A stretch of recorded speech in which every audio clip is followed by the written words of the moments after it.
Hi, Yuvan Sri views YouTube சேனலில் இருந்து யுவன் ஸ்ரீ. 2024 நடைபெறவிருக்கும் குரு பெயர்ச்சி விருச்சிக ராசிக்காரர்களுக்கு எப்படி இருக்கும் அப்படிங்கிறது தான் இந்த வீடியோவில் நாம் பார்க்க போகிறோம். எப்படி இருக்கும் அப்படின்னா கண்டிப்பாக நல்லாயிருக்கும். ரொம்ப சிறந்த குரு பெயர்ச்சியாக தான் இந்த குரு பெயர்ச்சி இருக்கும்.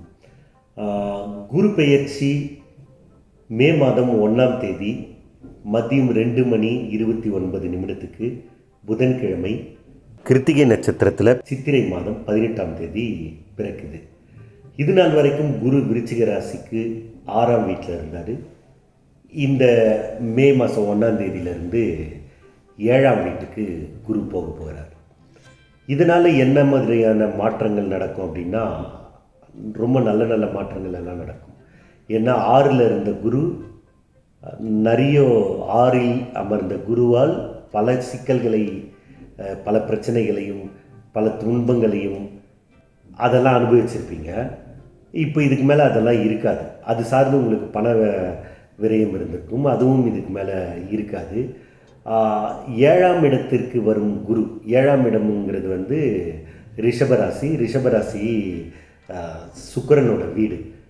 சுக்கிரன் ஒரு சுப கிரகம், இயற்கை சுபர் அப்படிங்கிறதுனால, அவரோட வீடுங்கிறதுனால அங்கே உட்கார்ற குரு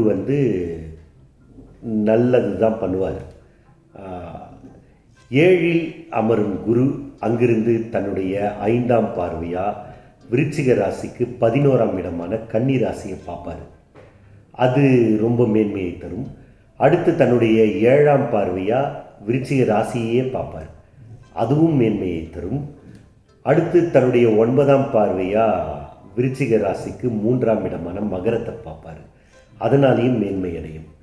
இந்த குருவோட 5ஆம் பார்வை, 7ஆம் பார்வை, 9ஆம் பார்வை, குரு 11ஆம் இடத்துல இருக்கிறது. இதனாலெல்லாம் ஏற்படக்கூடிய மாற்றங்கள் என்ன அப்படிங்கிறது தான் இந்த வீடியோவில் நம்ம பார்க்க போகிறோம். இந்த குரு பெயர்ச்சியில் சொல்கிற பலன்கள் எல்லாமே கோச்சார ரீதியாக சொல்கிறது தான், கோச்சாரத்தின் அடிப்படையாக சொல்கிறது. இதெல்லாம் 100% உங்களுக்கு நடக்குமா அப்படின்னு பார்த்தா 100% நடக்காது. அதில் ஒரு 20%மோ 30%மோ தான் நடக்கும். காரணம் என்ன அப்படின்னா, ஒவ்வொருத்தரோட பிறப்பு ஜாதகத்தின்படி ஒரு தசாபுத்தி இந்த காலகட்டத்தில் நடக்கும். அந்த தசாபுத்தி என்ன அப்படிங்கிறத உங்கள் வீட்டுக்கு பக்கத்தில் இருக்கிற ஒரு ஜோதிடரை போய் பார்த்து எந்த தசாபுத்தி நடக்குதுன்னு பார்த்துங்க. நல்லது பண்ணக்கூடிய தசாபுத்தி நடந்ததுன்னா உங்களுக்கு நாங்கள் சொல்கிற நன்மைகள் எல்லாம் அப்படியே நடக்கும். இல்லை கெடுதல்கள் செய்யக்கூடிய தசாபுத்தி நடந்ததுன்னா, அதாவது அவயோகிகளோட தசாபுத்தியாக இருந்தால் நாங்கள் சொல்கிறதுலாம் கண்டிப்பாக நடக்கும். அந்த கெட்ட விஷயங்கள் கண்டிப்பாக நடக்கும், நல்ல விஷயங்கள் நடக்காது. கெட்ட விஷயங்கள் சொன்னால் அந்த கெட்ட விஷயங்கள் கண்டிப்பாக நடக்கும். அதனால் உங்களுக்கு எந்த தசாபுத்தி நடக்குது அப்படிங்கிறத பார்த்துக்குங்க. அதன்படி தான் உங்களுக்கான பலன்கள் ஏற்படும். நல்ல தசாபுத்தி நடந்து நல்லபடியாக எல்லாம் முடிஞ்சதுன்னா சந்தோஷம். இல்லை அவயோகிகளோட தசாபுத்தி நடந்து கெடுதல்கள் தான் நடக்கும் அப்படின்னு இருந்தால் உங்களோட குலதெய்வ வழிபாடு உங்களுக்கு தைரியத்தையும் தன்னம்பிக்கையையும் அதிகரிக்கும். அதனால் ஏற்படக்கூடிய பிரச்சனைகளை எப்படி சமாளிக்கலாம் அப்படிங்கிறதுக்கு உங்களோட குலதெய்வ வழிபாடு மிக சிறந்ததாக இருக்கும். நீங்கள் போய் உங்கள் ஜோதிடரை பாருங்கள். இந்த காலகட்டத்தில் ஏற்படக்கூடிய மாற்றங்கள் என்ன அப்படிங்கிறத நாம் பார்க்கலாம். வாங்க பார்க்கலாம்.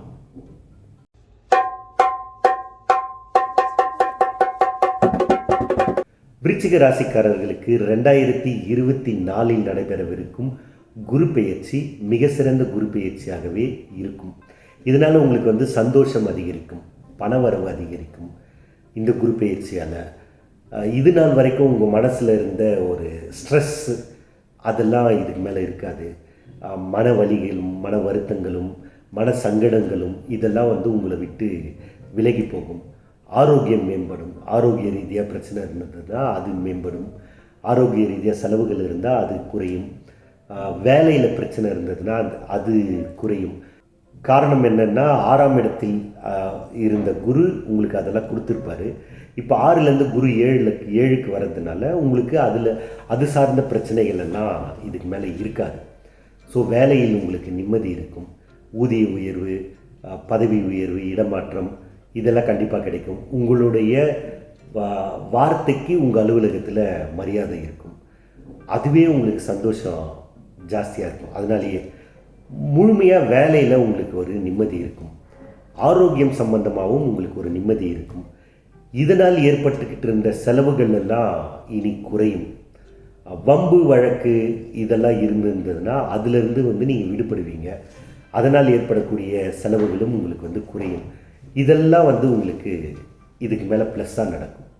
அதுவே உங்களுக்கு சந்தோஷத்தை அதிகரிக்கும். இது மட்டும் இல்லாமல் குரு தன்னுடைய 5ஆம் பார்வையாக உங்கள் ராசிக்கு 11ஆம் இடமான கன்னி ராசியை பார்க்குறாரு. 11ஆம் இடத்தை குரு பார்க்கறது நல்லது. 11ஆம் இடம்ங்கிறது லாபஸ்தானம். லாபஸ்தானம்னா எதில் லாபம் அப்படின்னு பார்த்தீங்கன்னா எல்லாத்துலேயுமே லாபம் தான்.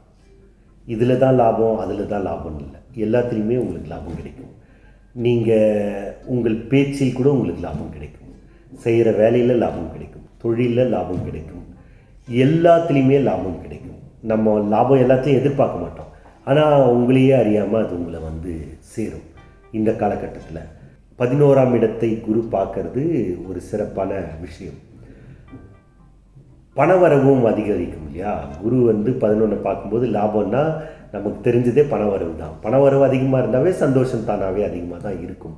இது மிக சிறந்த காலகட்டம் உங்களுக்கு விருச்சிக ராசிக்காரர்களுக்கு. ரொம்ப நல்லா இருப்பீங்க. ஒரு நல்ல காலகட்டம் இது. இன்னொன்று, குரு தன்னுடைய 7ஆம் பார்வையாக உங்கள் ராசியே பார்க்குறாரு. உங்கள் ராசியே குரு 7ஆம் பார்வையாக பார்க்கறதுனால உங்களோட தோற்றத்தில் பொலிவு ஏற்படும்.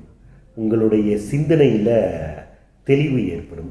உங்களோட முயற்சியில் விடாமுயற்சி தன்மை உருவாகும். தோற்றப்பொலிவு, அப்புறம் நீங்கள் உடுத்தும் உடை, இதிலெல்லாம் ஒரு மேன்மையான அமைப்பு இருக்கும். பார்க்குறவங்களே கேட்பாங்க, என்னங்க தலை ஆயிட்டீங்க, ஆளே மாறிட்டீங்க, இப்படியெல்லாம் கேட்பாங்க. அதுக்கு பண வரவும் ஒரு காரணம். குரு உங்கள் ராசியை பார்க்குறதும் ஒரு காரணம். ஜென்ம ராசியை குரு பார்ப்பது மிக சிறந்த காலகட்டம்.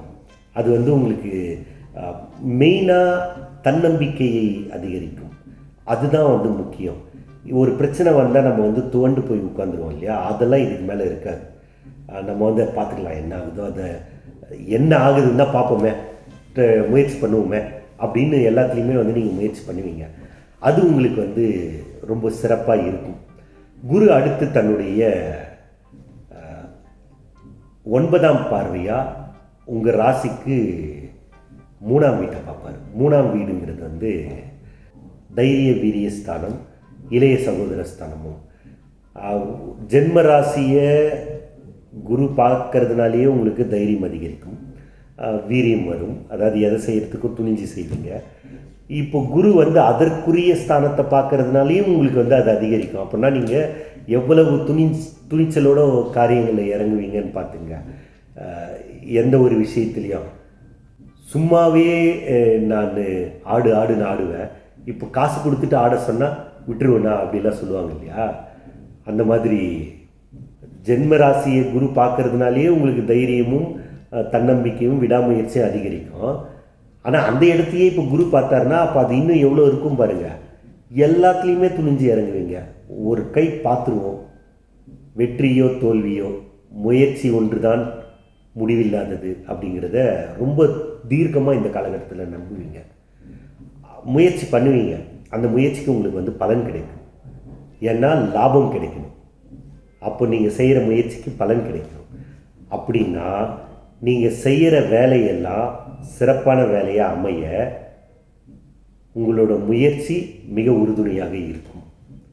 அதுக்கு லாபமும் வரும்.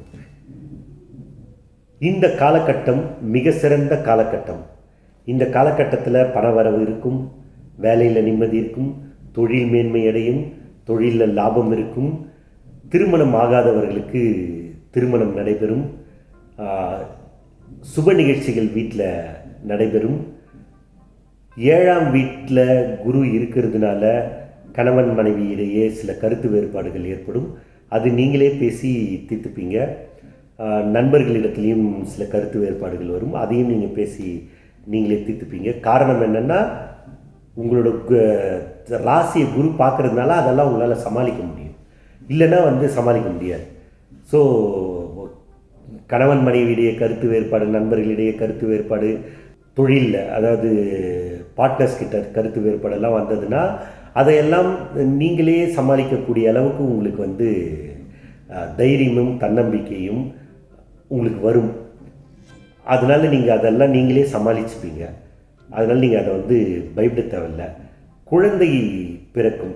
உங்களுக்கு 5ஆம் அதிபதி குரு உங்கள் ராசியை பார்க்கறதுனால உங்களுக்கு குழந்தை பாக்கியம் ஏற்படும். இதுவரை குழந்தை இல்லாதவங்க நீங்கள் முயற்சி பண்ணுங்கள், உங்களுக்கு அழகிய குழந்தை பிறக்கும். உங்கள் வீட்டிலும் மழலை ஓசை இனிதே கேட்கும். ரொம்ப சிறந்த காலகட்டம் இந்த குரு பெயர்ச்சி. விருச்சிக ராசிக்காரர்களுக்கு மிக சிறந்த காலகட்டம். விருச்சிகத்துக்கு செவ்வாய் தான் அதிபதி, இதே செவ்வாய் மேஷத்துக்கும் அதிபதி. இந்த குரு பெயர்ச்சியில் மேஷம் மிக சிறப்பாக இருக்கும், அடுத்து விருச்சிகம் மிக சிறப்பாக இருக்கும். செவ்வாயின் அதிபதியான வீடுகள் மிக சிறப்பாக இந்த குரு பெயர்ச்சியில் இருக்குது. இது நாள் வரைக்கும் உங்களுக்கு யார் யார்கிட்டெல்லாம் மன வருத்தம் இருந்ததோ, உறவினர்கள்கிட்ட, அண்ணன் தம்பிங்கிட்ட, அக்கா தங்கச்சிங்கிட்ட, அதெல்லாம் இனி விலகி போகும். ரொம்ப நல்ல காலகட்டம். இந்த காலகட்டத்தை மிக சிறப்பாக பயன்படுத்தி வாழ்க்கையில் சந்தோஷமாக இருங்க. நன்றி, வணக்கம்.